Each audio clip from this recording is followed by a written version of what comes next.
What's up, everybody? Welcome back to Soccer Wise. The biggest weekend of the MLS season is in the books. We are ready to rock and roll here because it is finally, once again, David Goss and the man himself, Tommy Scoops, back from Europe. He has conquered another continent. He is ringed. Is that your Mafia maid ring? Did that come with a little drop of blood and a feather or whatever they ended up doing? I should have had a picky ring on too. That would have been nice. Yeah. And Tom has returned to us just in time for the MLS playoffs. We've got a huge show for you coming up, obviously. We're going to have wild card preview. We're going to talk about all the MLS matchups we know about. We'll talk about Decision Day, some awards as well. My ballot's still not in. I like to take it to the last minute, as late as possible, just in case. It gives you that rush of like being back in school again and all of that. So we got a lot to talk about coming up. But Tom, you haven't been here. How do you feel? I feel good. I felt like maybe I should have cut my honeymoon short looking at the guest list you guys had. I didn't think I was going to have a job when I came back. Are you kidding me? I texted a few people and I said, hey, like, take it easy, huh? Like, Oreo, Joe Lowry. Then, you had some Bez and Will Coons and stuff. Like, Mike, I was like, Jesus Christ, what do you need me for? I need you to be the next GM of an MLS team so I can have you as the next guest. I'm running out of GMs. I need you to get hired. How was Italy? Did you buy? I think I said on the show with Herc, I think I was assuming you bought one or two lower division sides while you were over there. I did buy one, the Series C side, Sorrento Calcio 1945. When I was on the plane going there, I was like, I wanted, like, am I going to continue an FM save that I have, or should I start a new one? And I was like, let me just do one in Italy. And the closest team to the Amalfi Coast was Sorrento, because there's a team that's called Amalfi Coast. But I looked it up because they had a game, and I was going to maybe try to sneak away from it. It was like 2 hours by bus. Can't call yourself the coast if you're not on the coast. That's all I got to say. Sorrento was right on the coast. It was gorgeous. It was beautiful. I walk up to the stadium. We're waiting for a bus, and my lovely wife, she's like, it's okay. You can just go. And I was like, thank you. And then I went over to the stadium. There wasn't a lot of security in Series C. Oh, really? All of the gates and stuff were open. I walked into the locker room. I used the bathroom in there. Tom, this is a community club. This is the way the game should be. No capitalism. There was a coach sitting at his desk at his laptop, and I like poked my head in and just looked, and he just like looks up, and I thought he was gonna say, "Who the hell are you?" or like, "Get the hell out of here." But I think he knows you on the team. He's like, "Oh, boss is finally here." there were a couple kids kicking around. I couldn't tell if they were academy players or just young players from the first team, just kind of warming up. And I was waiting for them to be like, "Hey, do you want to come down and play?" Because I was close enough, but that didn't happen. But it was still very nice. So Sorrento Calcio. If anybody needs a correspondent on the Amalfi Coast, if you want to send me, I'll be there. And was there any point that wasn't about soccer? Did you have an actual honeymoon at some point around that? Everything outside of that, yes. Don't worry. It was phenomenal. Just like I went full weenie in my wardrobe. I'm 50. Yeah, my mom's 100% Italian. Okay, there you go. Are you from any of the places you went, or it's not related? No, so. Yeah, it was just vacation. Like Bari is where like my mom's family's from, but Bari was like a 3-hour trip. It's nothing that was relevant in any way. Okay, well, we missed you, but I was excited to follow your Instagrams for being fun and enjoying yourself rather than just being about men's league soccer and and MLS breaking news. And you are back now for the best time of the year. I have to say, I'm coming in a little ragged right now. It was a weird weekend in my life. I went. Last minute found out that I was going to see Taylor Swift on Friday night while streaming the Mets game on my phone. That flipped to Decision Day, which was what? I've got a TV currently sitting on my desk like 10 feet away or 10 inches away from my face and 2 monitors still set up because it was 15 soccer games in a 5-hour span with NWSL at the back end, the front end, and in between. And then that flipped to Sunday, in which the New York Mets and the New York Liberty tipped off / first pitched at the exact same moment for the final games of their season. One was euphoric and the other one was depressing. And to have those two experiences at the exact same time is something I never want again. And I've never had a team win a championship before. That's the first time ever that I've actually watched a team that I root for win the thing they're in. And at the same time, the Mets are striking out with bases loaded. That was a life experience. Was there another screen for the Jets? The Jets were relegated for sure for this one. Well, one thing is, so WNBA game's like 2 hours. So like I was like, oh, that game will be over. Then I'll put the Jets started later. An NFL game is what, roughly 7.5 hours, maybe 8. Something like that. So I'll get to that later. And by the time I got the Jets on, my Jets chat was just like, this team is an embarrassment. I can't believe I put myself through this. Why am I a part of this? And it's like, yeah, this is what we do. This is what we choose to do. I can only imagine what decision day was like for fans who care more deeply about the actual results of teams. Because it was wild. And like feeling that on Sunday, I can only imagine what it was like on Saturday. We did a little bit of a live watch along during the end of the East games. It was a lot of fun. We'll be back on, I think we're going to come on in the second half of the Montreal game, Montreal-Atlanta, and then that will roll into a post-game show, which we'll clip out and I'll post as a podcast for everyone. And I don't know that we have plans for the what will be 1 a.m. finish for the Portland-Vancouver game on Wednesday, but also you order a full pizza, you never know what's going to happen on a Wednesday night. So maybe we'll get there as it goes along. But it was a lot of fun, Tom, because it was like exactly why the whole thing is set up. Yeah. It was everyone's results affects each other. Everyone's playing at the same time. A goal goes in. You start to look over at the other screen. Then VAR pulls that goal back. Everyone's lives are changing. Everything is shifting. Did you have a favorite moment from the entire night? Yeah, for me, it was probably when Sam Surge picked up the ball for Nashville against Chicago. Just kidding. So much. So it feels weird to call the like goal controversy in Orlando, Atlanta to be my favorite one because I really disagree with that they pulled the goal back for Orlando. Yeah. But like you said, the essence of decision day is that, oh my God, Orlando just tied. That means DC's in the playoffs. Oh wait, the referee's going to the monitor. Never mind, goals off. Orlando back into the playoffs. So like that captures the essence of decision day, even if I didn't, love it being a refereeing decision. And it was when that moment happened, it's DC getting in for no value of their own, right? They lose 3-0 at home to Charlotte. All they needed was a tie to clinch their spot. And then all of a sudden they get this like lifeline and you're like, what? Is this possible? And I did a little spiel on the weekend recap show, which I recorded at 1:45 in the morning on Saturday so that it would be out for the weekend because I, again, am obsessed with all of this and ragged and all over the place. I wish I had a Taylor Swift reference I could make. I don't really know the lyrics very well. I was the random invite. I don't know what's going on. But DC, it's year one, right? Like, this doesn't make or break what Troy Lesesne and Ally Mackay are building. But it helped. It would have helped, right? To have made the playoffs year one or at least made the wild card. If they had finished in 8th and hosted a game and then go and you play against Inter Miami, and we made the joke before this that like promotion relegation is the most expensive game in the world because the chance to move up the league. The wild card game, a chance to host Messi at least once in the next round. That's a sellout guaranteed for Atlanta or Montreal. Could have been for DC as well. That's like a pretty nice penny for you to be playing for. Maybe Montreal will sign in like a adult human being with a transfer fee next year if they get this game. Who knows? Maybe that's what's that line. The way Jesse Marsh is the MLS coach of the Canadian national team, it'll be like the playoff-funded Messi signing of Lucas Ocampos from Monterrey. So everyone knows exactly where the money came from. They're going to move that game to the Big O, which is not even like they're allowed to play in anymore, just to see if they can add more seats and get more fans in there for that one. Putting up ladders. Yeah.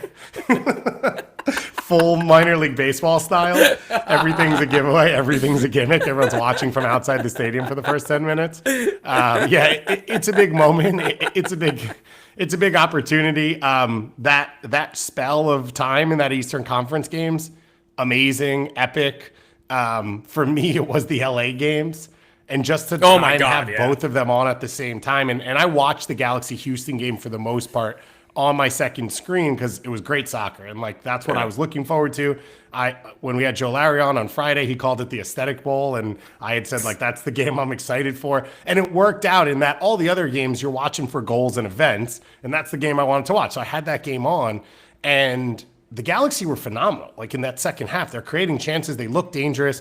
I thought Payne still should have had a goal.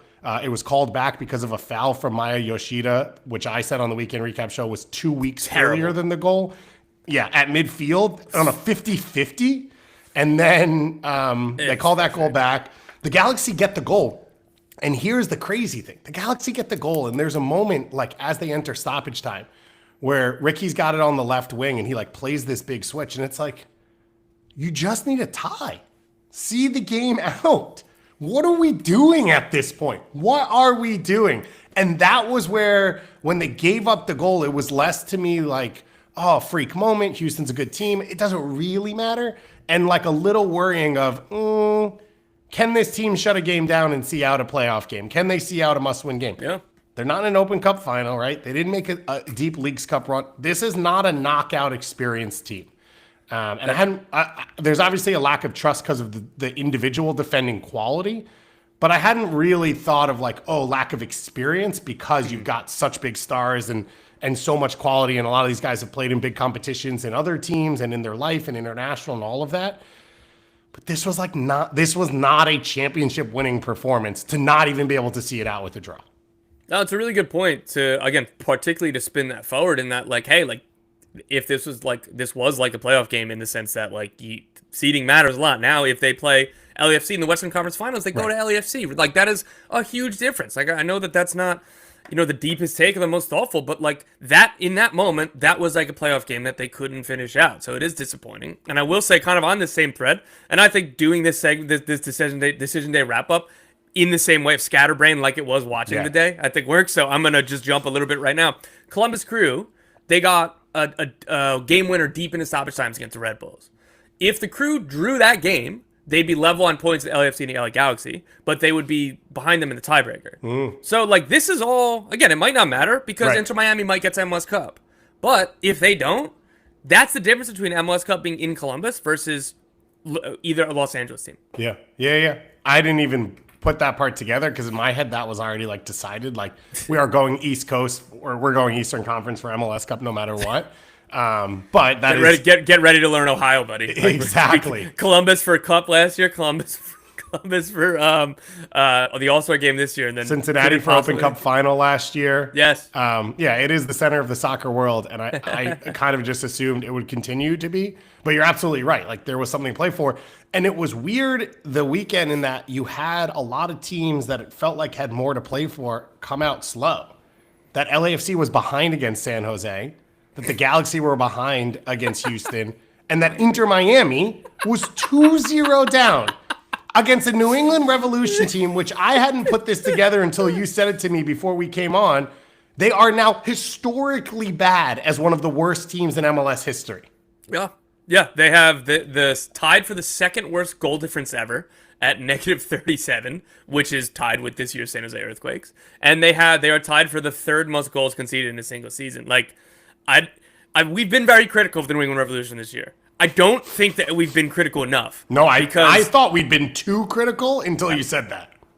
Yeah, like, and again, like some more numbers, dead last in like several attacking categories. It's like goals scored, tied for last in goal difference, second to last in goals against, and then they're dead last in both expected goals and expected goals against. They're like their expected goal difference was like 13 goals worse than the San Jose Earthquakes. 13 goals worse than the San Jose Earthquakes.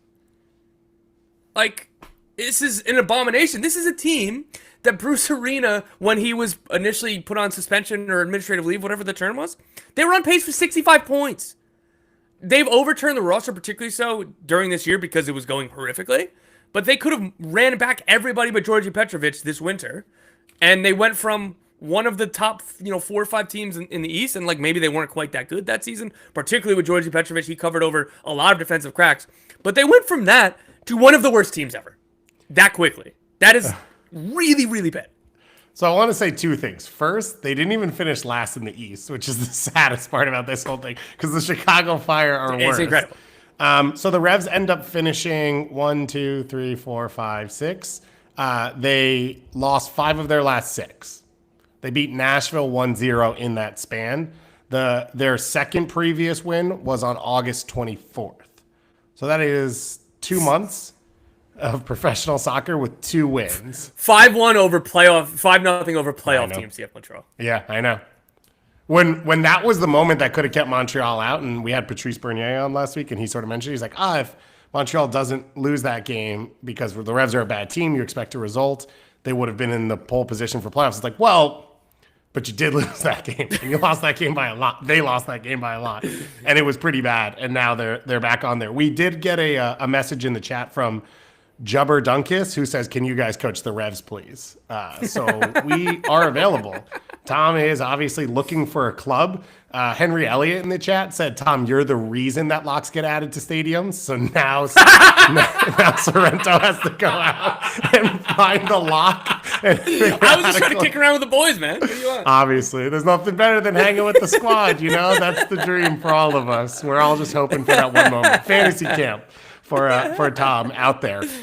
But so Miami trailing 2-0, and then they come back and they win 6-2, which I was not actually fully aware of because we were on live and I only have so many screens. So I took the Inter Miami game off when it went 3-2 or 4-2. Yeah. And I had thrown on the Orlando game and I had Philly for a while. And then I switched and I had DC and I had 360 on, but you know, I'm not really listening.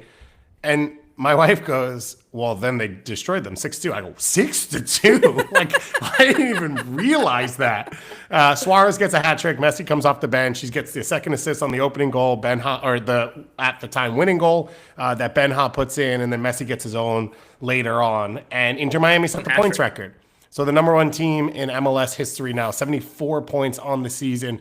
This was like a full-on experience this year with this Miami team of Messi's out, you're done, to, oh, well, if they can win without Messi, then they are the best team, to, is Messi the problem?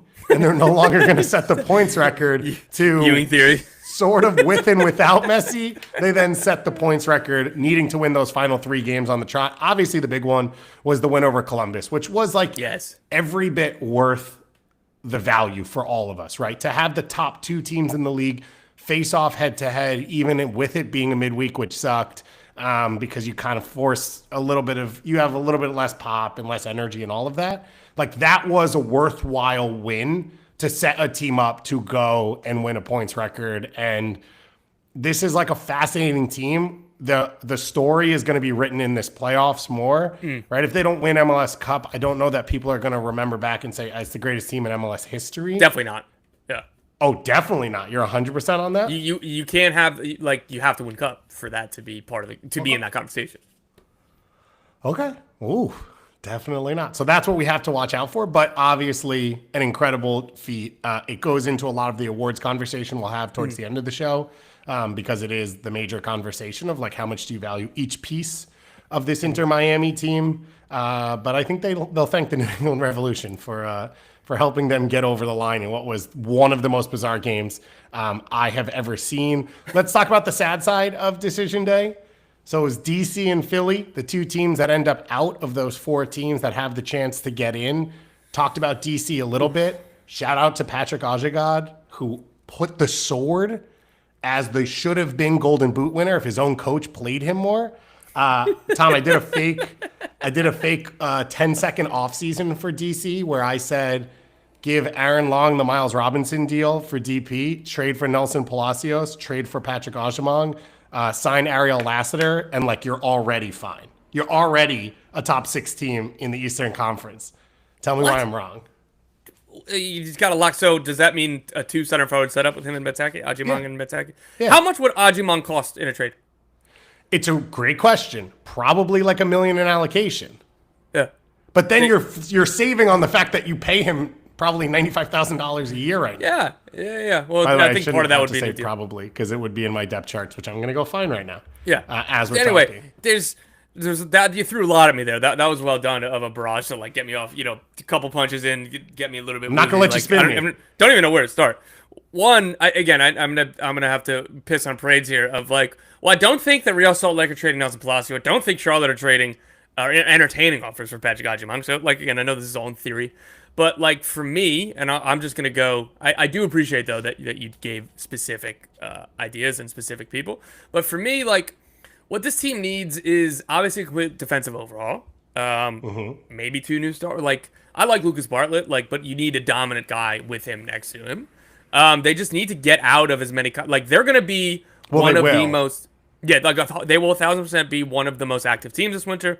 I know that just by looking at the team and looking at everything, but I know that from talking to people as well, right? Like, look at some of these contracts they can get out of. They can get out of Mateus Click, club option. I don't assume that he'd be back. Like, it's just too expensive for a player at his age, and that's a DP spot you can open up. Martin Rodriguez, somehow on 1.4 or 1.3 million dollars. Like, that's too much. Contract option that they can decline. Christian Tahome, just under $1 million contract option they can decline. Aaron Herrera, they have the option there. Yeah, I picked that up. Good players cost money. He's a very good player. And then you go from there, like Steve Birnbaum retired. He's off. Like, that's four of your 6 highest paid players should be coming off the books this offseason. And so you go from there, and you need a defensive overhaul, and you need, I think, a chance creator. I know that they want to create the chance via the press, but like, they don't have like a pure chance creator in this team. And you want, I mean, ideal, right? You want the Emil Forsberg model, the Lucho Acosta model, a player who creates chances in those transition moments, a player who fits that, but also can help you when the game dies a little bit. I think a little frustrating that Patola hasn't been on the field the last few games, and like, these are the players that you have invested in, but that's where I say Aaron Long gets you that center back. He's played, obviously, under Troy Lesesne. He's played in that system, all of that. If he wants to leave LA, which would be its own conversation. We've got our Charlotte fans in the chat saying, no way we trade Patrick Aubameyang. That's great. Same with Nelson Palacio. Nelson Palacio is going to be 4th on the depth chart at his position for RSL. Aubameyang has consistently been 2nd, even though he's outplayed the guys in front of him. At some point, the player is going to say, I don't want to be here anymore. And you can manage it as much as you want, or you could try and get something for it. Patrick Aubameyang has... This is insane. He is on $71,000 with 2 option years. So next year and the year after, you'd assume he's going to get a new contract pretty soon. I just want to say well done to making the DC United Postmortem Patrick Aubameyang conversation. Yep. Thank you. I worked on that all morning, so I'm really glad that it came through and I was able to put all the pieces together. So DC falls apart, and Philadelphia, they come out 1-0. They get the 1-0 lead. Quinn Sullivan with the early goal. And it was a lot of the things that work for Philadelphia. They're getting a lot more energy out of midfield. I think Flock's been pretty good. Baribo's obviously been a big addition for them as well. They give up the goal to tie 1-1, and then they score one of the worst own goals of the year. Jakob Glesnes, completely unpressured, plays the ball back to Andre Blake. Blake is off the goal center to his right, which is what he should be. Yep. The goalkeeper should be out of goal so that if a pass is poorly hit or they make a mistake, it rolls out for a corner kick. The problem is Jakob Glesnes played it on goal, and it rolls in for the second goal, and that's the losing goal. And now you go back with DC losing. Philly had the goal differential advantage. If Philly wins that game, it doesn't matter the scoreline. If Philly wins that game, they're in the wild card game right now. They're going to Montreal for a chance at playoffs. They've got an opportunity to host Messi and the record-setting Inter Miami for a second playoff game. That's their whole conversation, and it doesn't happen on one of the worst own goals I've ever seen. This was a beautiful combination of what this season was. This, like, they come out well, playing against FC Cincinnati, felt like a playoff game. They were the better team early on. They get the goal. Quinn Sullivan has been phenomenal this year. Like, I think the highest praise I can say is like he looks like a regeneration of Alejandro Bedoya.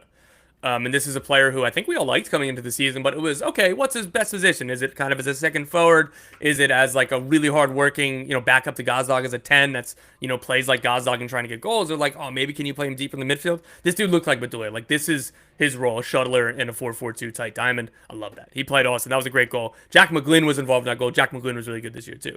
So you look at that. You look at those two players.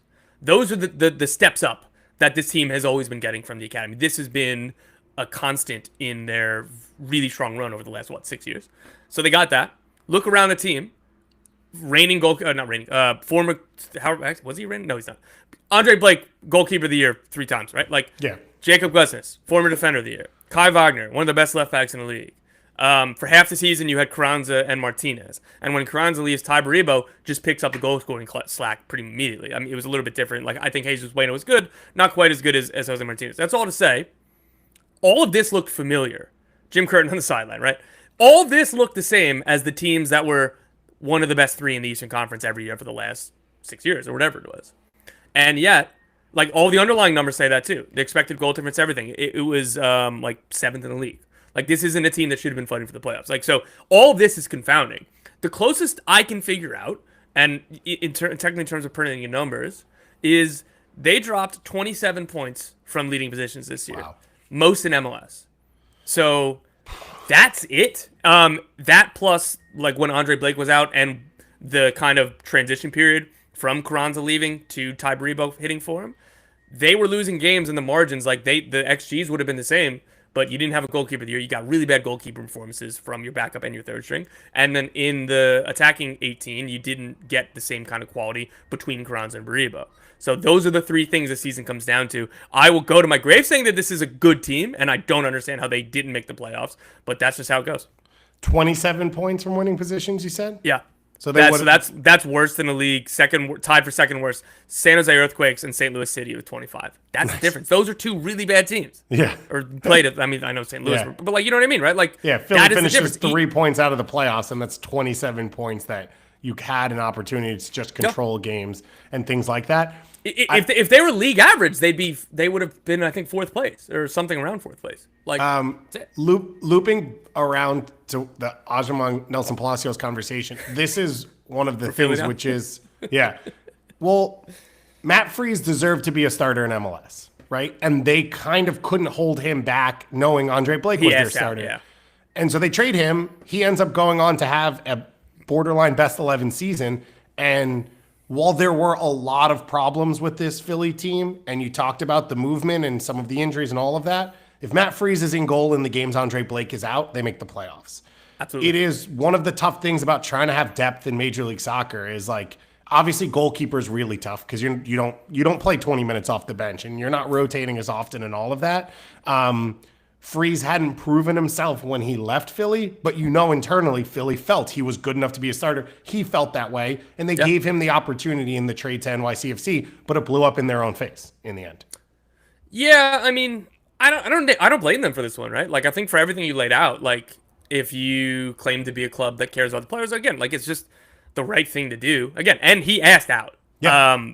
Which is why I was saying, pulling it back to the other things, I think guys are starting to feel comfortable asking out. Guys are starting to feel comfortable. And obviously this is an ecosystem where agents know what happens in the league and know the other stories and have worked on other deals where they're saying like, you're good enough to play. You need to play to get paid. And it's fair for you to ask to not be a backup on this team if another team thinks you're a starter. Yeah, for sure. And what the ironic part was that NYCFC didn't start him until the end of last season, which, again, I think in hindsight, like, again, no disrespect to Luis Barraza, like, I thought he was fine. Yeah. But that is very clearly a really bad decision by Cushing to wait so long. Yeah. On the young player thing, so Kai Wagner post-game sort of gave these quotes saying, like, it's tough to win with homegrowns, and homegrowns need to understand the moment and what happens. It was interesting to hear that from a guy who played with Brendan Aronson and Mark McKenzie as a centerpiece of teams that won, right? They won a shield with homegrowns up the spine. So I'm not saying every player's created the same, and I can understand the frustration if you're someone on Philly, which is what we hear over and over of like, yeah, it's great to play with young players. If you invest at the top end of the squad, you make their life easier. We did a special on this platform last week with Bobby talking youth development, and one of the things he said was like the Benficas and Dynamo Zagrebs of the world, they're better than every team in the 9 positions where young players don't play. So it makes young players' lives easier, and it helps the team continue to win. That's hard in Major League Soccer because of parity, and it's harder for Philly because they've chosen to play with one hand behind their back. All right, let's finish with Philly. That's enough for the sad teams here. The other sad part from Decision Day, Seattle just no ability to beat Portland, especially at home. It is one of the weirdest things. It probably won't come back to haunt them, but it's 11 games. Is it 11 games at home without a victory? So they had the stat on the broadcast that Portland head coach hasn't lost at Seattle since Caleb Porter. Like the entire Gio Savarese run. Like I knew that they played well against Seattle under Savarese. But going back to when did he get hired? Was that like 2017? Something like that? Like that's crazy. Yeah. Yeah, it was like that was his savings grace a lot of times when they struggled, which was then they would get a result against Seattle and everyone would be okay with it and move on and all of that. Let's dig into the wild card first because we're going to talk Portland there in Vancouver, and then we will talk about the other playoff matchups that are set. We will be back with our full show on Thursday. So that the actual playoffs, because the wild card is not an actual playoff game. The actual playoffs start Friday night. Miami plays Friday night, and then it's pretty much like 2 games a day. luckily not on top of each other, going all the way through. Reminder, the first round is best of 3. So minimum of 2 games played in every series, potential for 3. The first round is like Friday through Tuesday, or the first window of games. And then the next weekend, you get the second window of games. And if necessary, a third after that going forward. So we'll have all your coverage for that. Thursday, we will dive into every single matchup when we know what they are. I promise you, and we'll dig in deep. But let's start with the wild card. Let's start with Montreal.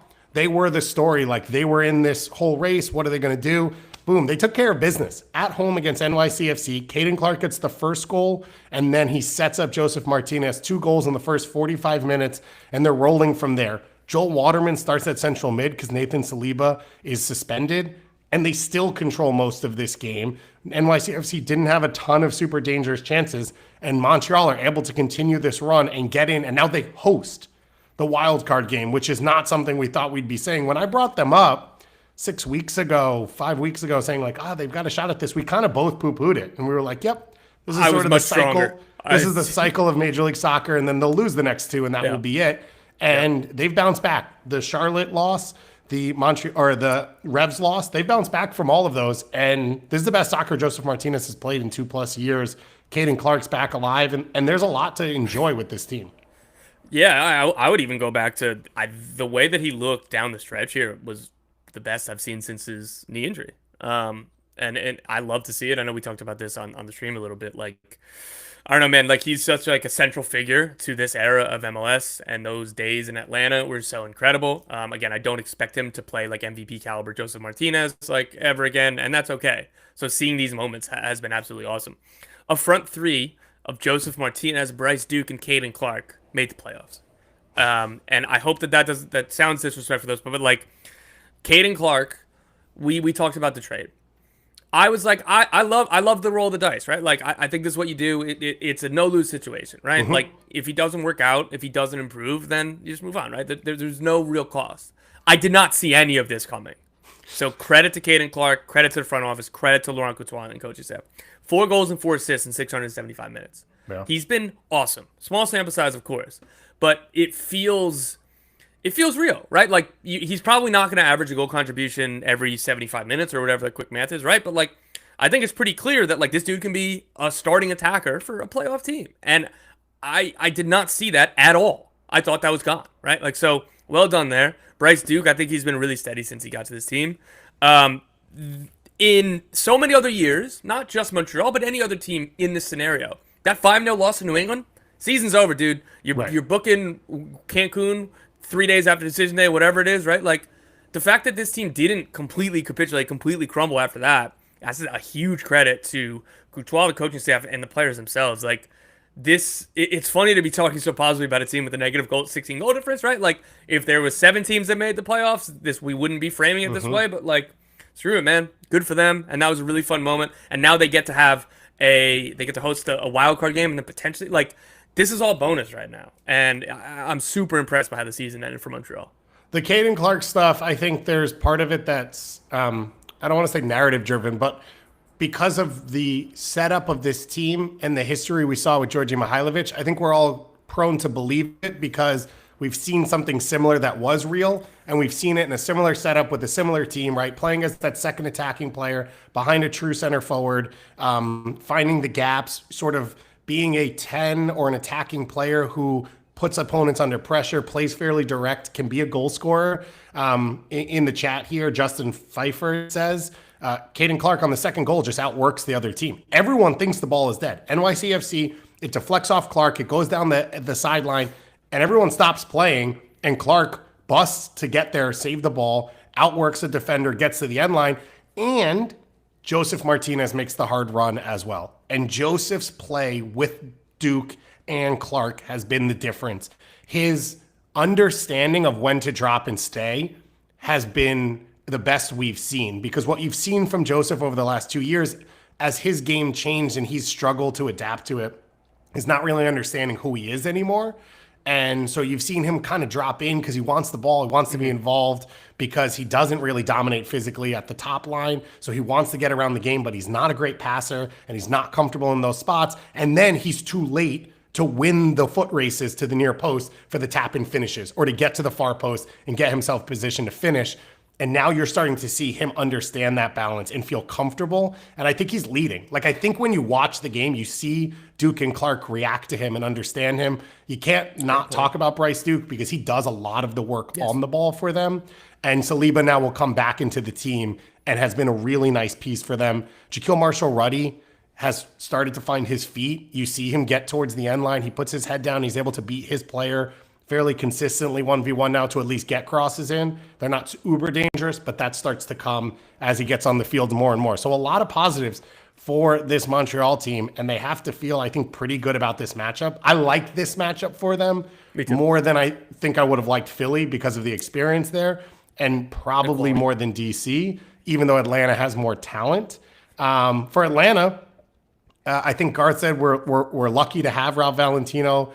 They are able to will their way in. They go up 2-0 early against Orlando in the decision day game. Orlando starts to get the first goal back. They bring Duncan McGuire and Muriel off the bench, and they just throw everything at Atlanta. Atlanta are not super comfortable in those moments. I know the goal was an awkward flicked on cross that drops, but there's gaps, right? There's gaps in this back line, and if you are a true center forward, you can find them.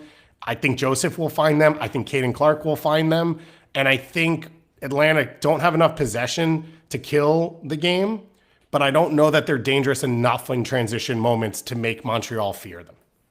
I totally agree on all fronts there, particularly that last point that I think DC would have been a worse matchup for them stylistically. Philly would have been because Philly are just better than these other three teams. Yeah.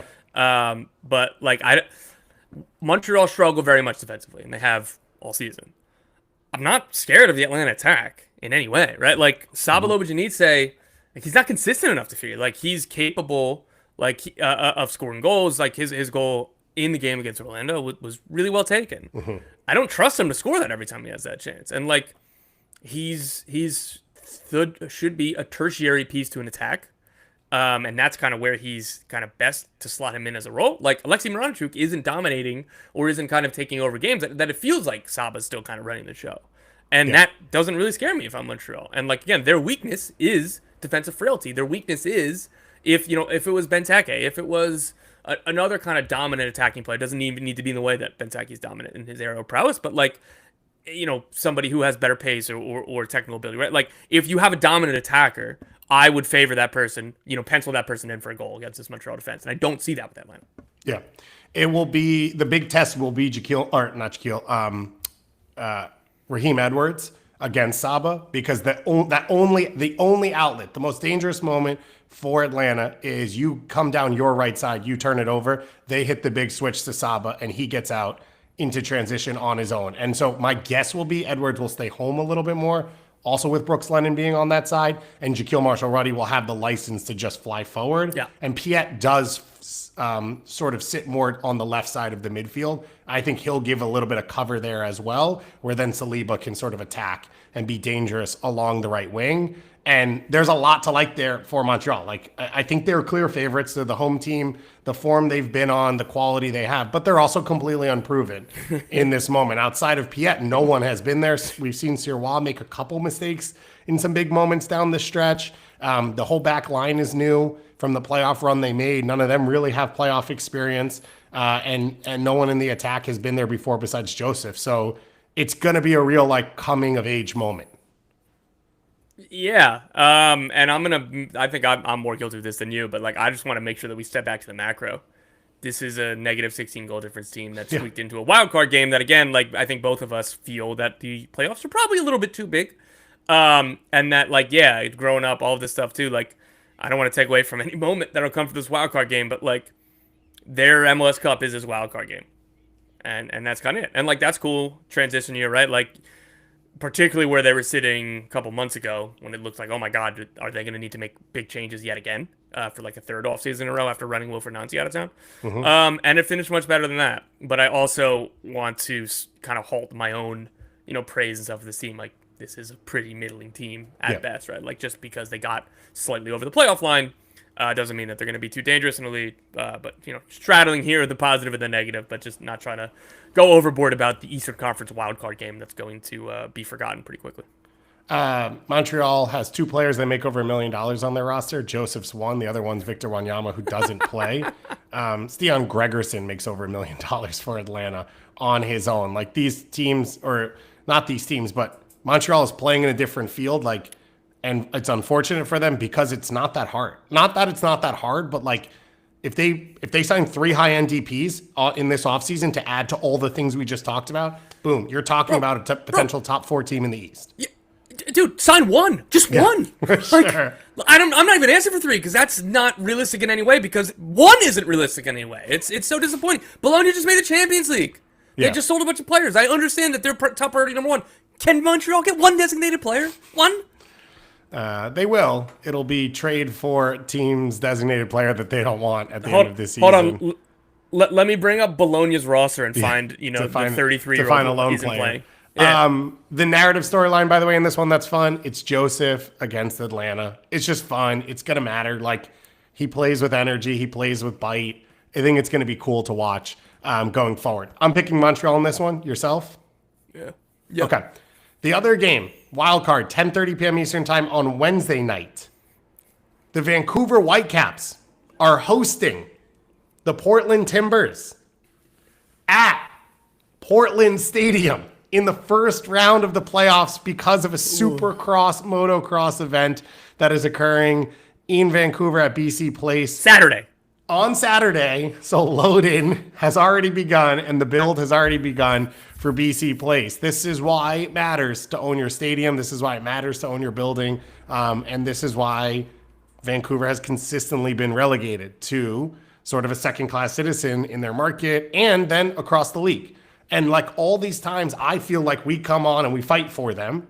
It's tough for them to not set themselves up to fight for themselves. Like this, if they win or lose, this I think is an embarrassment.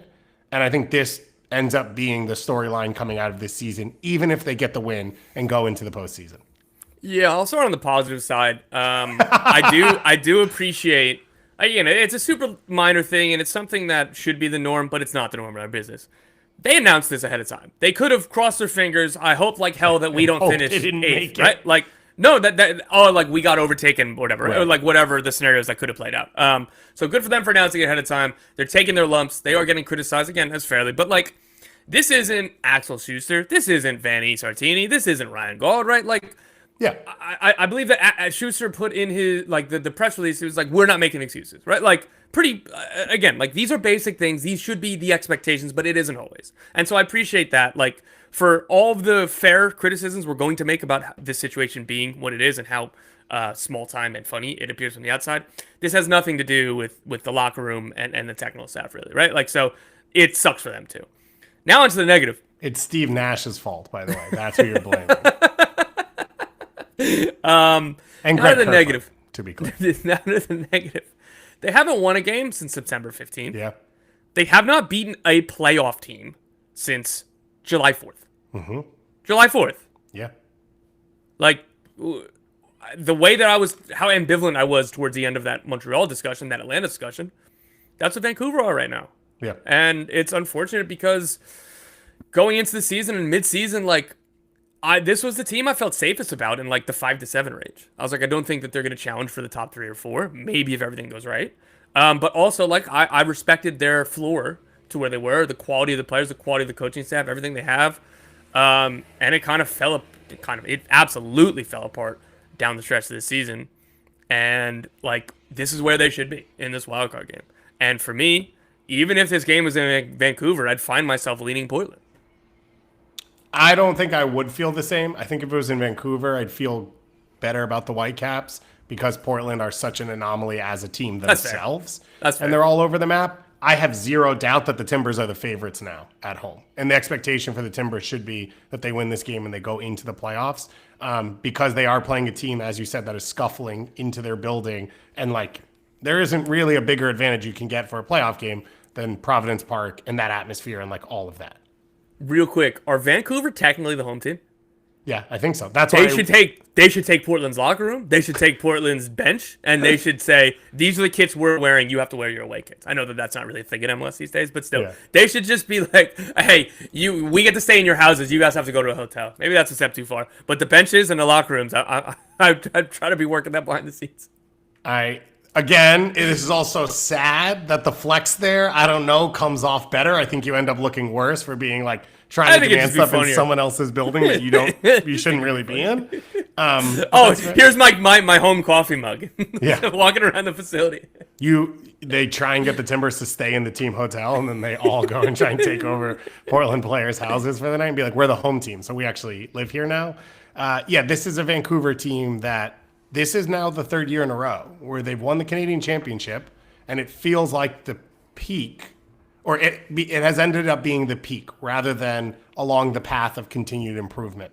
And like, if you want to do a team as the star thing and players fit our system and the middle of our roster is our strength, I'm not against any of that, but they lose themselves at this point of the year every time. They change formations, they change personnel, they're almost trying to find this like lucky special thing going into the postseason rather than just being who they are and like taking the responsibility. Now, some of it's international, right? Ryan Gauld goes away.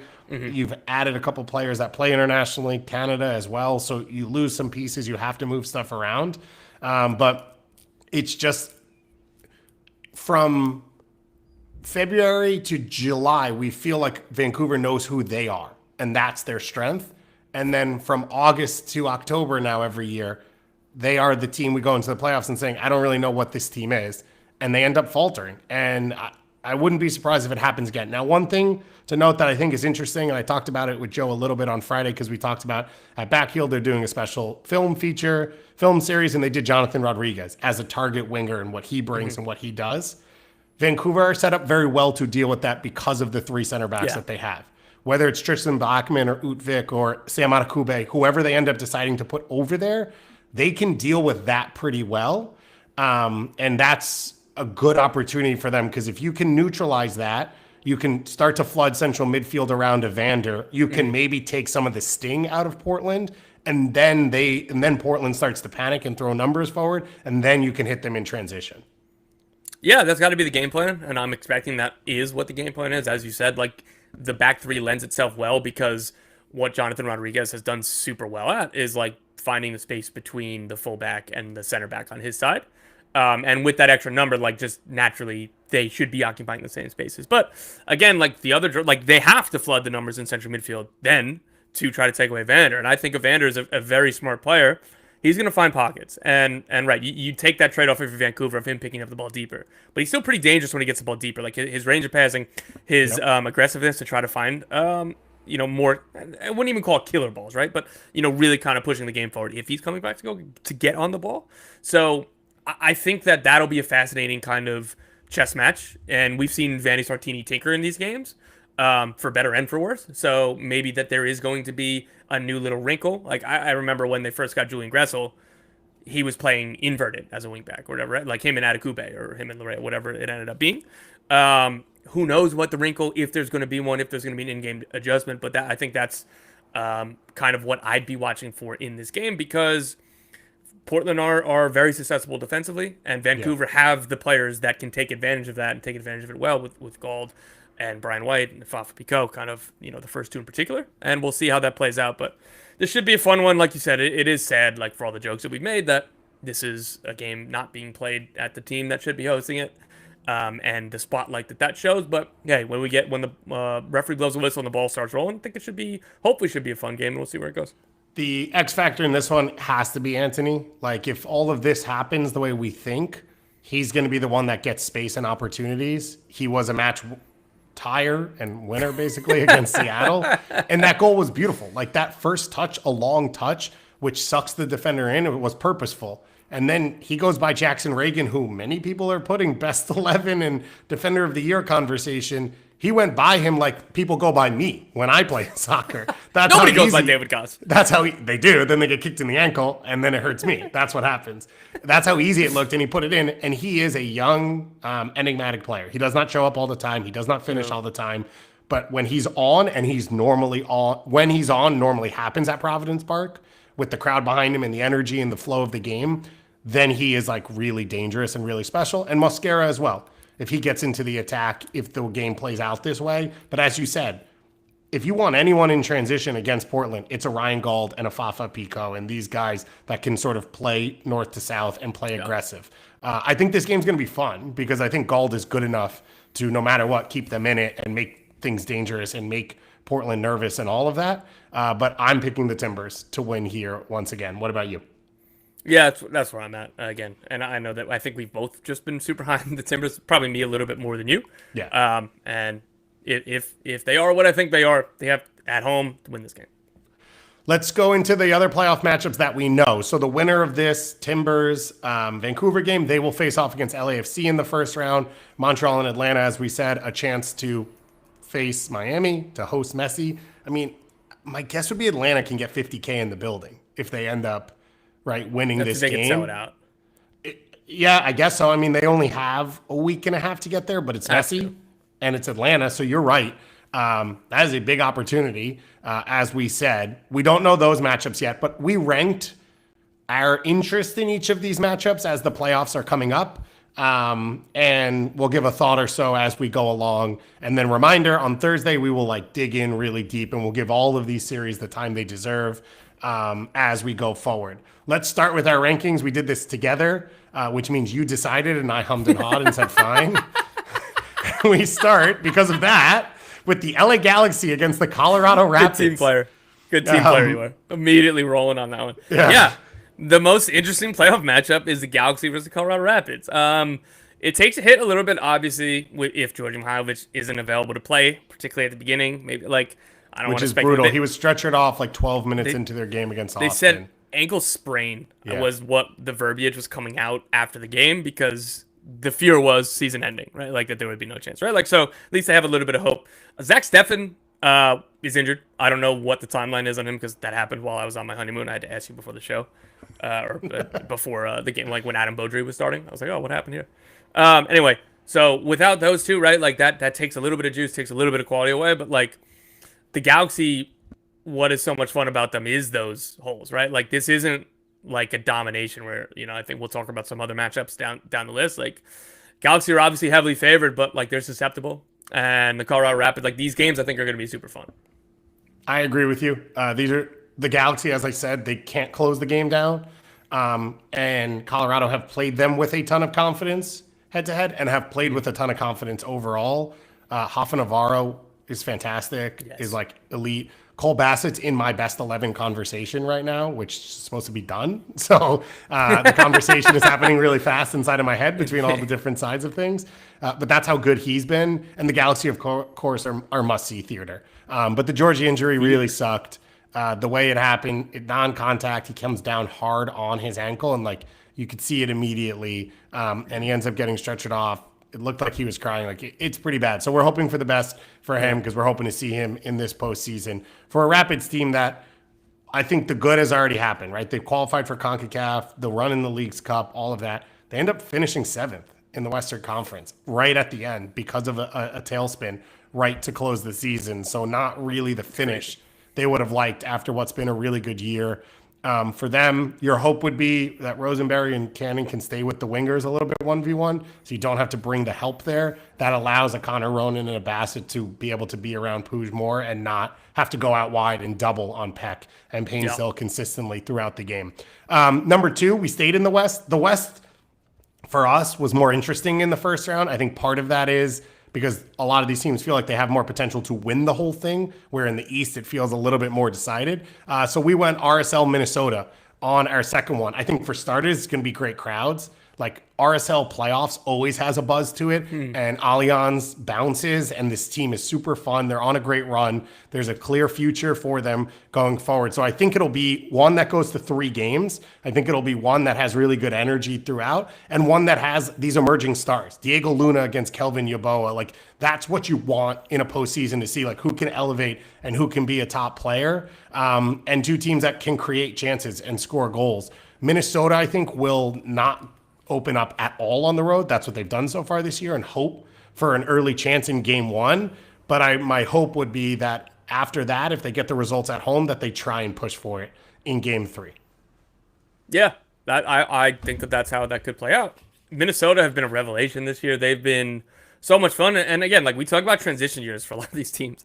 Nobody says transition year like like Minnesota United. Yeah. They didn't have a head coach until March. They never Yeah. the sporting director took over, as preseason started or after, right? Like, the fact that they're here, and again, like you could lay out the path in preseason of, hey, it's a new era and whatever. Right? Like Pookie and Reynoso, like they've got nothing out of those. Like obviously Reynoso almost exactly nothing before they had to get rid of him, and Pookie is nowhere near any of the players we're talking about. So like the way that they've evolved so quickly, it's extremely impressive by both sporting director Cal Ahmad and for me more so like head coach Eric Ramsey. Again, he took over during the season. There is no preseason.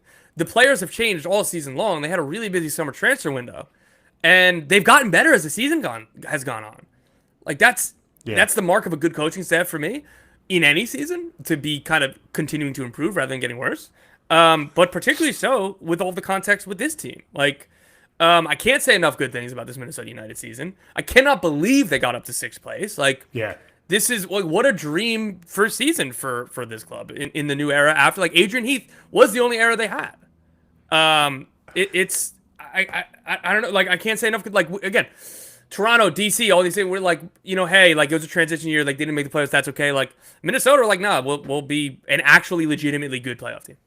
And they chose to make the moves in the summer, which we weren't sure, right? As a new front office and a new coach, they could have waited to the winter to make the DP moves if they wanted to and sort of had a preseason to build around them. They didn't choose to do that, and it worked out for them, I think, now, and I think it'll work out for them long term. I think Kelvin Yeboah is going to be a good player that they're able to get in the door. Pereira, haven't seen a ton from. That's the danger in doing it midseason.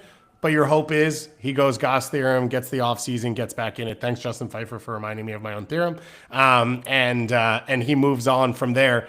This Minnesota team lost 6 games in a row pre-Leagues Cup after Eric Ramsey took over. And it was an 8-game span where they lost 7 and drew 1 across those games going to League Cups. They finished the year in 5 games undefeated, 4 wins, and a tie. Now, those games were against St. Louis, SKC, Colorado, RSL, and Vancouver. They were not murderer's row, but they were the teams on the bottom half of the playoffs that they were equal against. And they ended up beating them head-to-head and finishing higher than them in the standings. And 6th is a respectable year to have for this team. Great year, I think, for them. Great year.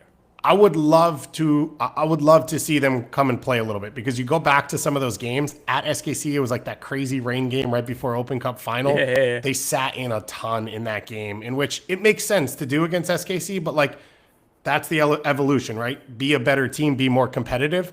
On the flip side for RSL, they finished the season on a positive to win on that final day. It was really up and down to close the year. It was 3 straight losses coming into the final game. Oh, no, sorry. I'm looking at the wrong team. Sorry. They had the 2 ties in a row. My bad. And then they got the win over San Jose, and they finished against Vancouver.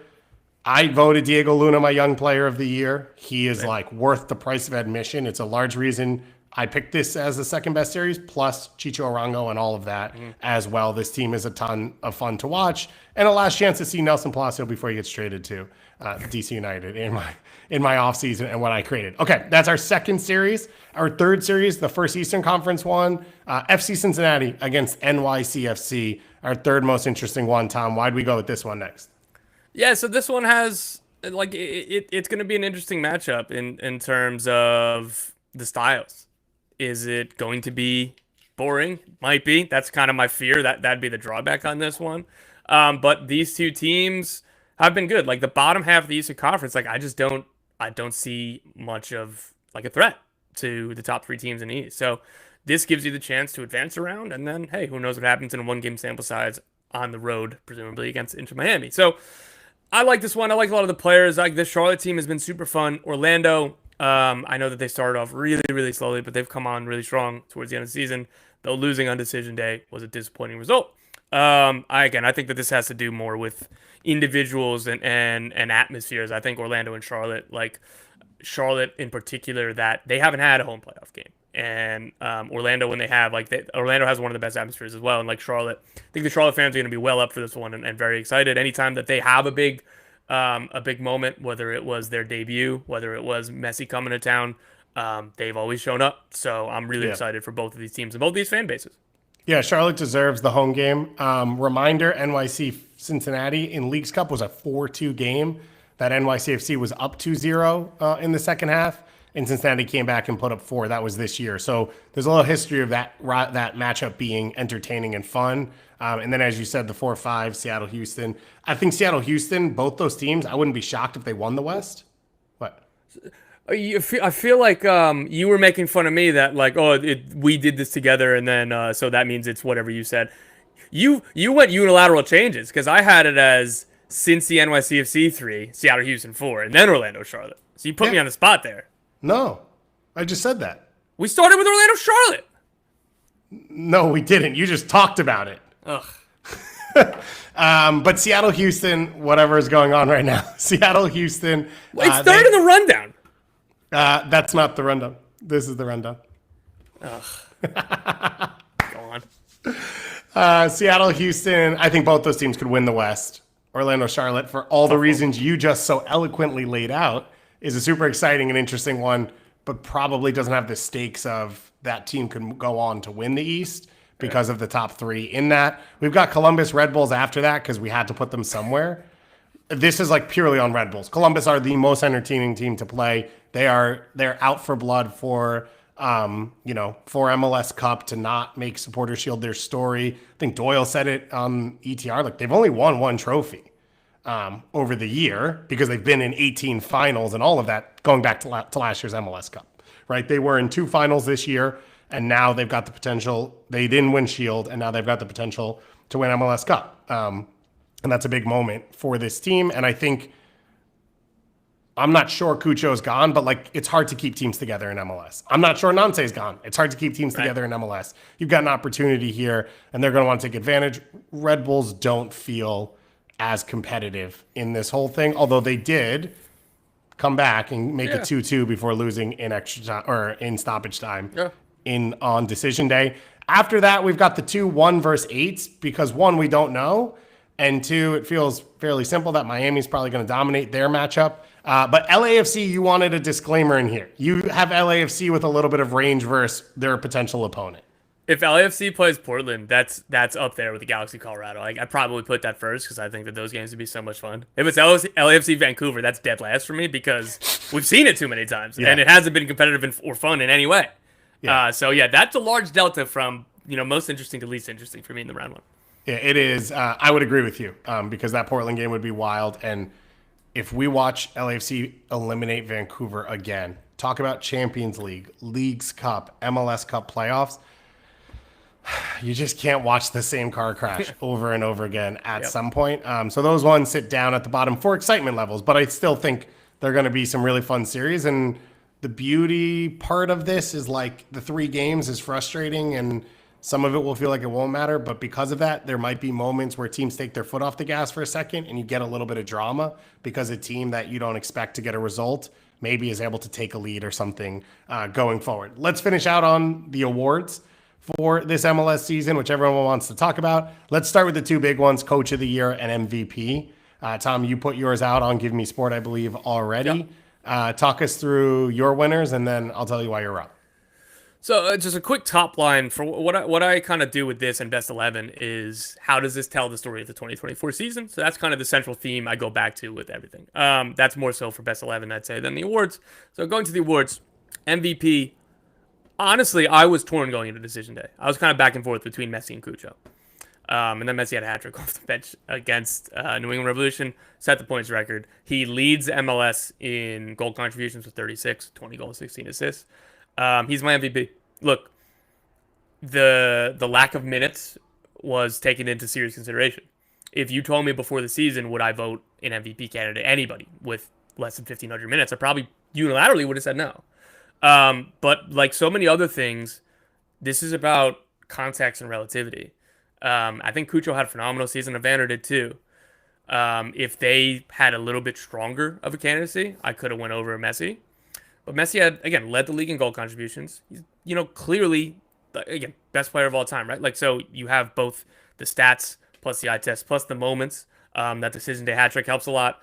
The 5 assist game against the Red Bulls was one of the best moments of the year, right? All these incredible goals that he scored and incredible assists and highlights that he made. So you have to have kind of that narrative or moment or highlight story side of this award. What it came down to for me is if Messi played 5 more games, another 300 million, whatever, insert whatever number you want, and did not get a single more goal contribution, this wouldn't be a debate. Like, not only would he have won this award, this wouldn't be a debate. The only debate against Messi is the minutes played.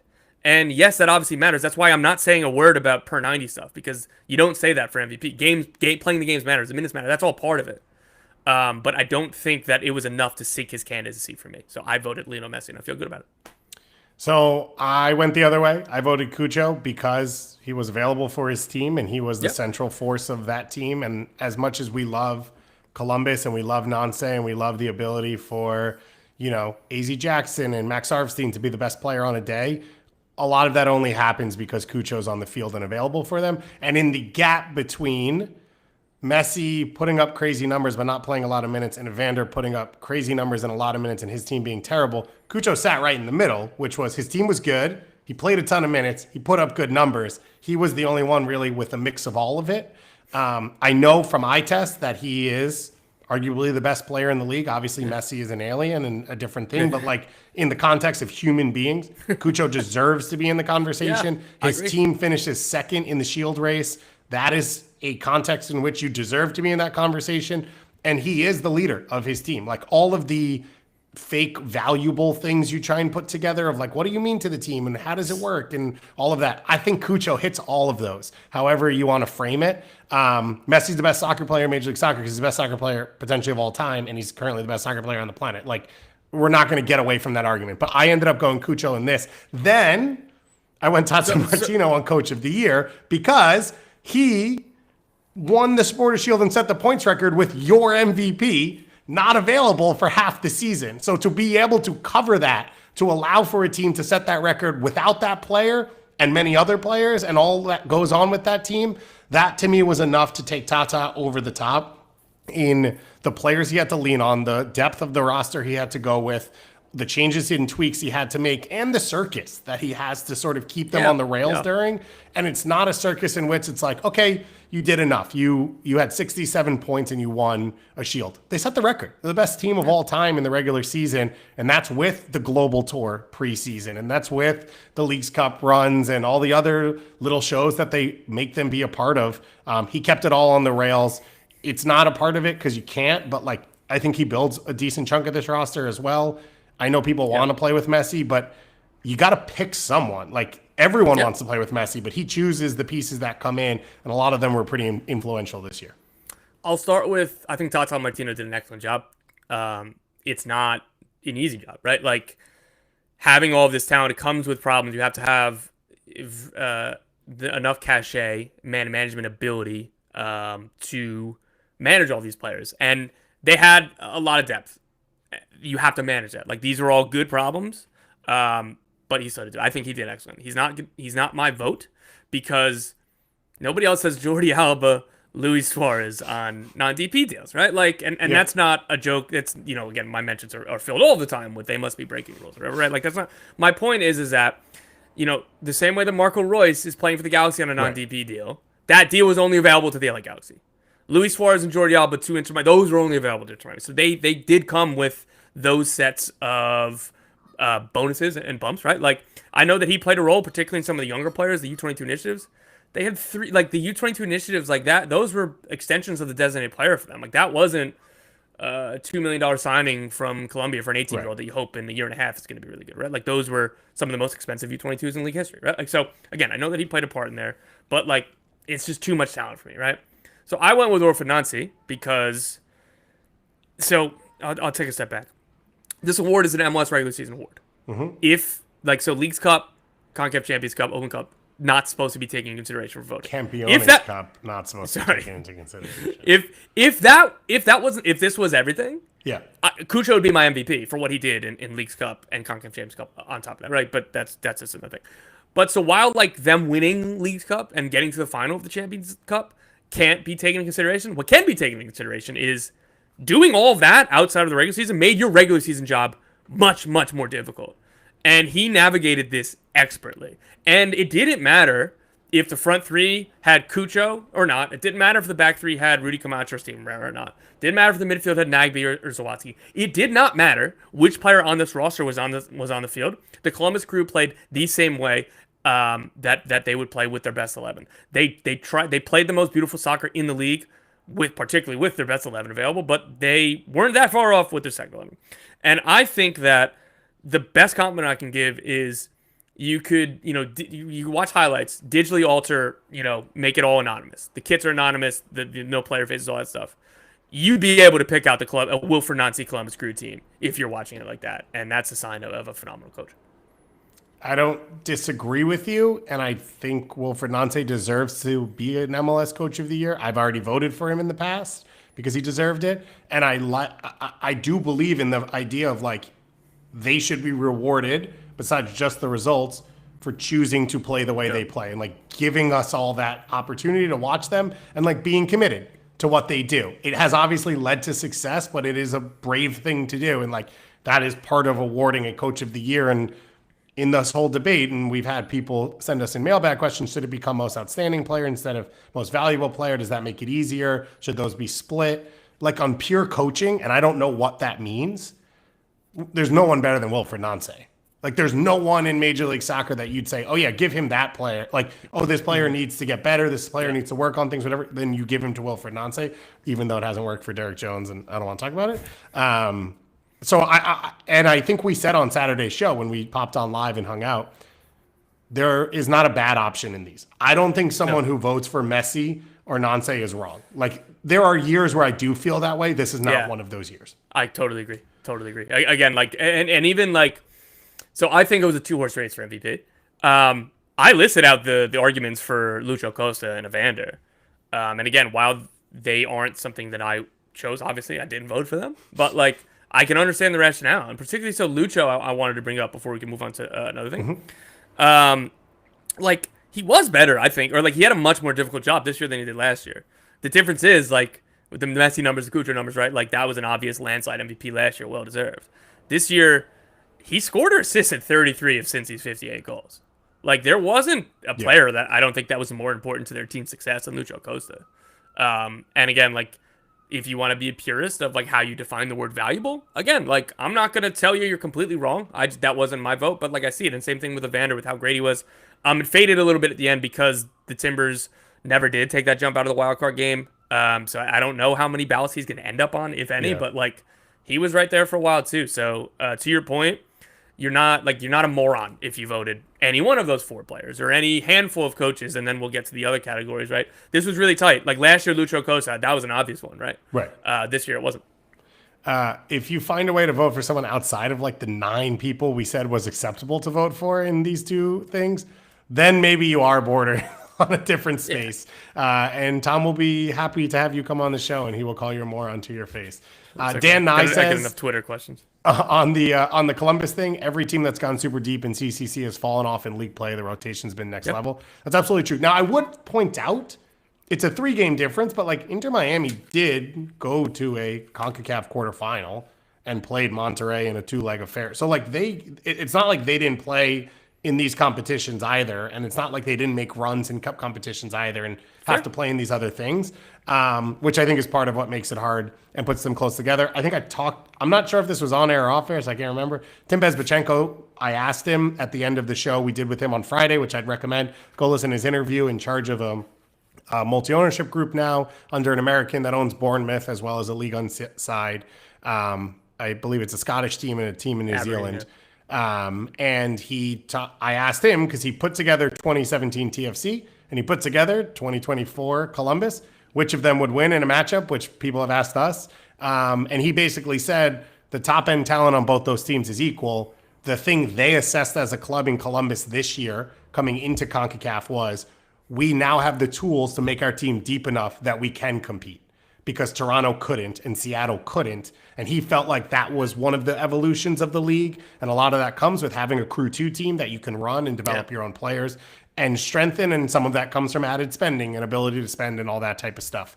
So I think just adding that little piece of history, though, goes in there of like, yes, Nonce did something people have not done before, but some of that was possible because the league has changed and shifted going forward. Evander, I assume, will end up on most people's best 11s, if not their MVP ballots. I am, as I said, still working on mine here. I think for the most part, we have a ton of crossover. Tom, do you want to let rip on a best 11? Yeah, so I think I'll take a step back too, like because I do feel pretty passionate about my defender of the year and stuff. So I'll run through that quickly. Okay. Steven Moreira, Columbus Crew.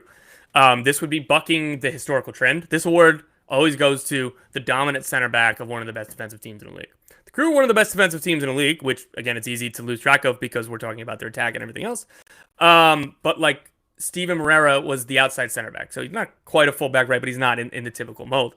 I really hope that more people see it the way that I see it because I think that he was the best defender of the year, that he was the defender of the year this year, and that like his combination of 1v1 defending and ability to be left on an island, cover ground, all these things defensively is really good. On top of like everything they do in possession and attack starts with goalkeeper defense. And I don't know how many players could play the role that he did this year and has for the last 2 years for Columbus Crew. But like again, this award, Ymar or Mikael or Aaron Long, right? Like that's Jackson Reagan. These are the names that usually win this award. Yeah. But I really think that it's Steven Moreira, and I hope that is. Christian Kalina, goalkeeper of the year, Charlotte FC. I think that one was more straightforward. He led the league in. So the most important numbers for me here are like the underlying stats of the like post shot expected goals minus goals allowed. His number was like 10.5. So essentially, in real people terms, the numbers are arguing that he saved 10 more goals than expected. And second place was like 6.5. So that was close for a while for me between him, Matt Freese, Brad Stuver, Steve Clark a little bit. But towards the end of the season, like he really separated himself. He also was tied for the league leading clean sheets, so he had both of that there. And then newcomer, Gabriel Peck over Luis Suarez. I just think Gabriel, this is a good transition to best 11. I had Peck on my best 11 for a couple iterations. He didn't make the final cut, but he was somebody that I thought, passed newcomer of the year. Luis Suarez in any other year is a no-brainer. Peter Musa and the fourth player I have written down, and Jonathan Rodriguez. Peter Musa, Jonathan Rodriguez win this award in just about they're third on and an fourth average year. Yeah, right. Like so, those were the rest of the awards for me. Going on a best 11, my first team. Good. Can I just throw one thing in there? Please do. I talk too much. And it goes with this, but the other piece with Steven Moreira deserving to win it, which I also have him, is one, Rudy Camacho is not the best 1v1 defender and physical defender at center back, and Trebko and whoever else they play. Yeah. A lot of that is only possible because of Moreira. And two, they were still a top 5 defense. So in this conversation, I think that has helped his candidacy, which is Columbus moved into a legitimately good defensive team away from the Galaxy conversation of like, this team's horrendous defensively, but he's good in the attack. They were good. They were top 5 in chances given up and gold and XG against and all that type of stuff. Yeah. And Schulte was not off the charts good. So like a lot of that falls on those defenders. Yeah, I want to amend that too with what you're saying. I guess I didn't place enough emphasis on it. That's my fault. Like I kind of just mentioned, that is the crucial criteria. Like you can't be defender of the year on the team that gave up, if you were 9th in goals against, even if you were above average. Like you have to be top 5, top 6, right? Like, and they conceded the 4th fewest goals this year, and the underlying numbers were all aligned with that, right? So that has to be the starting point. And Kalina gets in there because Kalina was the best, which I agree with as well. Yeah. So going on to best 11. I submitted my best 11, but I will every year argue there should be 3 11s. It should be first team, second team, third team, like the NBA is, right? Like there's 29. There's this again. I go back to the central theme of how do you tell the story of the season, and having 3 11s that would do that significantly better. So in addition to the best 11 that I'm going to give you, I didn't submit, but in my column explaining my best 11, I also gave 2 more 11. So we'll start with best 11. Goalkeeper, Christian Kalina, obvious goalkeeper of the year. The back 3, Steven Moreira, Jackson Reagan, Mikael. Midfield grouping of Denny Bouanga, Lucho Acosta, Ricky Puig, and Evander. And then the forward trio of Lionel Messi, Cucho Hernandez, Christian Benteke. A quick note, when possible, I would prefer to have this look, this be an 11 that you could roll out and be run. This isn't that, but it's close enough for me in that, like, it's a real back 3. It's not like 2 of the defender spots are like wing backs, right? Like this, that gave me enough to say, okay, like I'm not going to force Federico Bernardeschi in at the cost of Denny Bouanga or Evander. Yep. The only thing is the midfield, where there's not like a non-attacking mid, and I don't even think you can get there. I said it. Cole Bassett, I think, should be in this conversation. Can I name people on your other lists while we do this? Yeah. Because I want you to play out your vote in your head as you're thinking about it. You have Robin Ludd in your second team. Again, both those players are like 8.5s to 10s, but they're closer to 8s and 6s than Ricky Puig and Lucho Acosta is. And there's not a 6, I think, this year that stood out in a way that was like hands down. Sergio Busquets is probably in that conversation. He played a lot of center back. He played in different setups.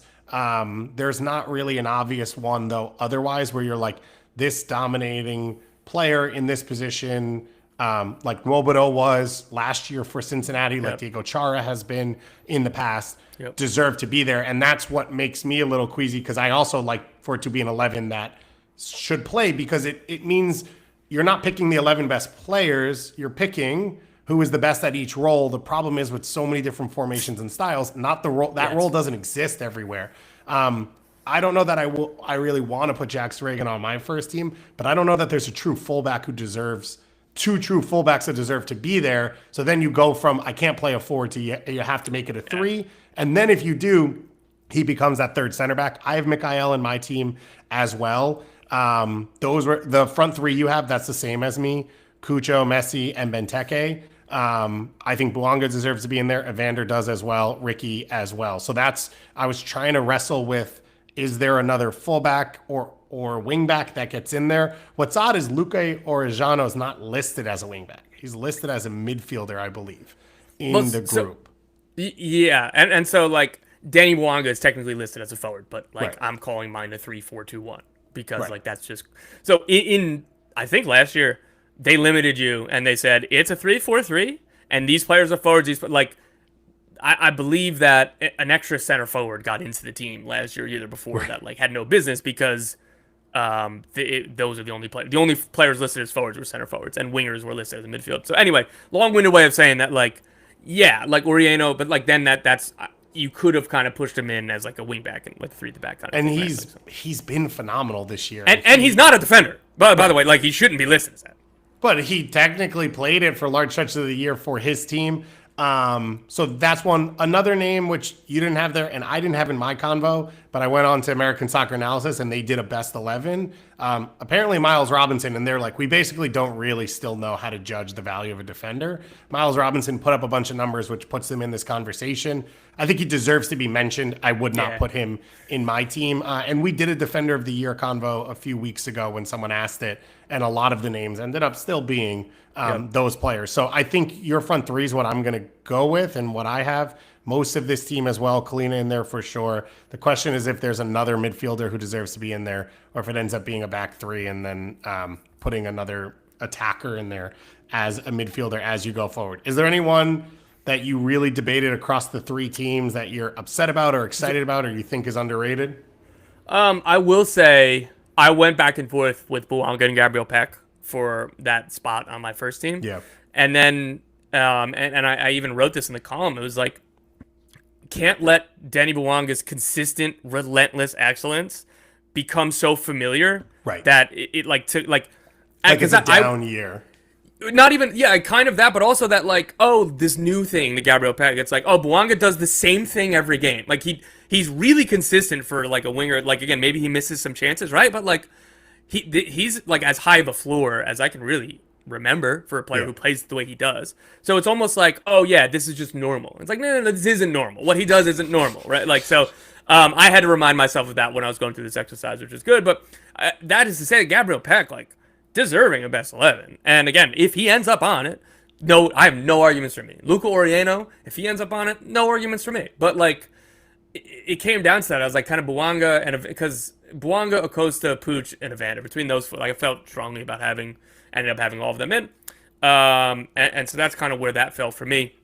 Ready to move to the second 11? Yeah.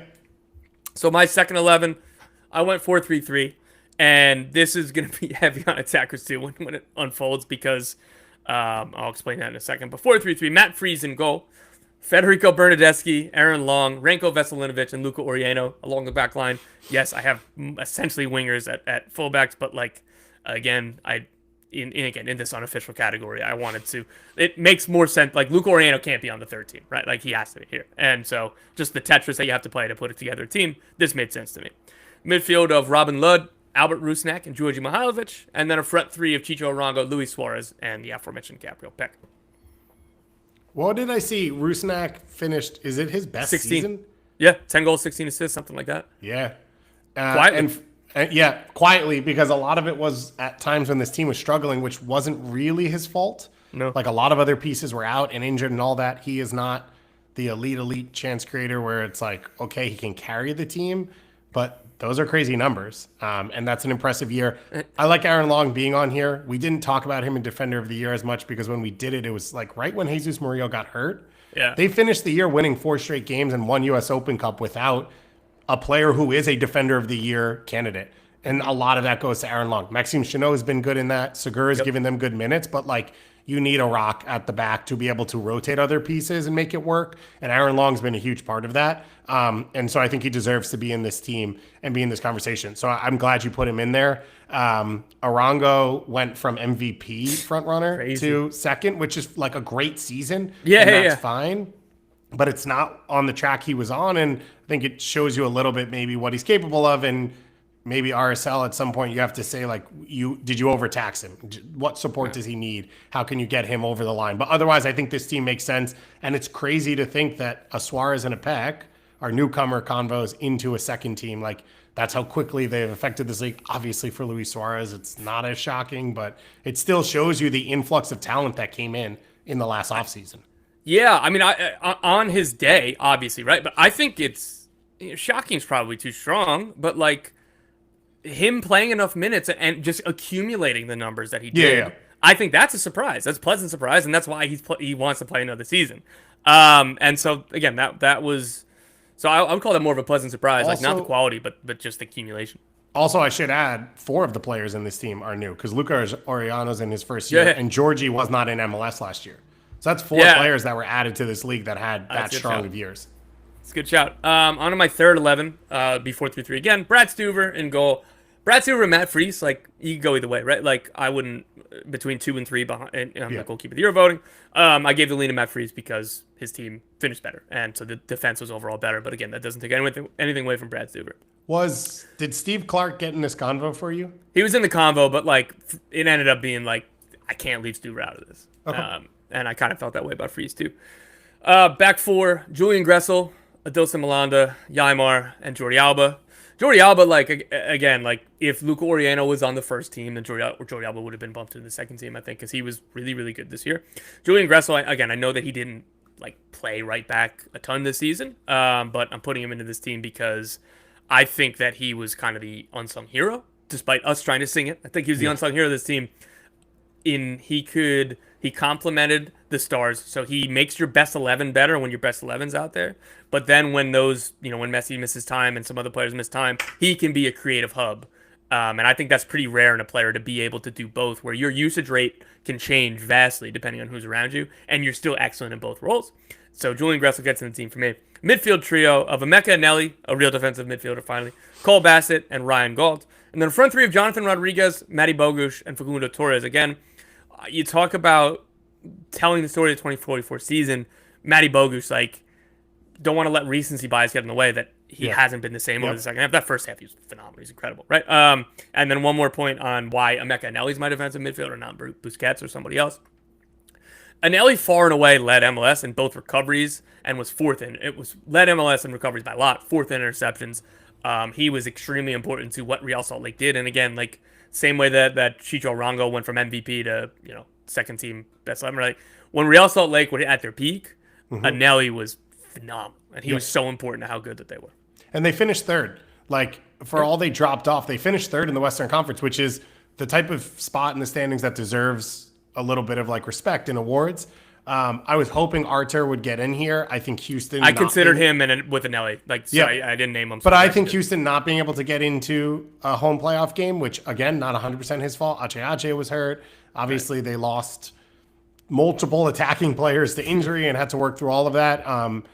That's tough, but yeah, I think it's fair to put Anelli in there. I think it's a debate between a few guys. Again, Vancouver fell off. Andres Cubas played less minutes as the season came to the close and was at Copa America and all of that, so lost some opportunity there. But I think a lot of pieces that had really good years deserve to be in here. The Charlotte defense, like in telling the story of a year, best defense in the league, and in the end, almost because of their own moves, like none of their defenders really deserve to be in the conversation, because I think if they didn't pick up Tim Ream and Privet started the whole year, I think Privet would have been the one in there. As much as I had Malanda in my 22 under 22 last year, like super high on him. Again, you saw the warts in his game. Struggles with these moments, struggles 1v1, gets caught out, has a ton of talent, and can be a great player, hence why they are one of the great defenses in the league, but is not the lockdown key to the back line. And then Ream comes in and struggles, and the team struggles, so you can't put Ream in the conversation even late on if you wanted to. Then he moves, Privet comes back in, everything fixes, but it's probably too late for Privet to be in that convo because he lost the minutes from his own coach. Like, we can't pick you best 11 if your coach doesn't put you in your 11 going forward. So that whole thing is bizarre. Kalina gets the award for it at Goalkeeper of the Year, deserved, but that's going to be one of the weirdest stories. Otherwise, I like most of the players in this. I'm excited for the playoffs. I think it's going to be a lot of fun. I'm excited for our coverage. So we're going to be on live Tuesday evening during that Montreal, second half of that Montreal Atlanta game. We'll do a little post game there, so we won't have a daytime show tomorrow. This show will live to cover that for you. I'll be back on Wednesday with Jordan, and we'll be back Thursday, maybe a little bit earlier, so that we can get that show out for you, covering all the playoff games after we finally know who's in from the wild card spots. It's the best time of the year. Tom's back from his honeymoon. We're ready to roll. We are excited. The MLS playoffs have arrived. Decision day is out. We're going to get to build some legacies and create some of the special moments in MLS history coming up. And here at Sock Rise, we're going to be here with you to do all of it. We'll talk to you all again very, very soon.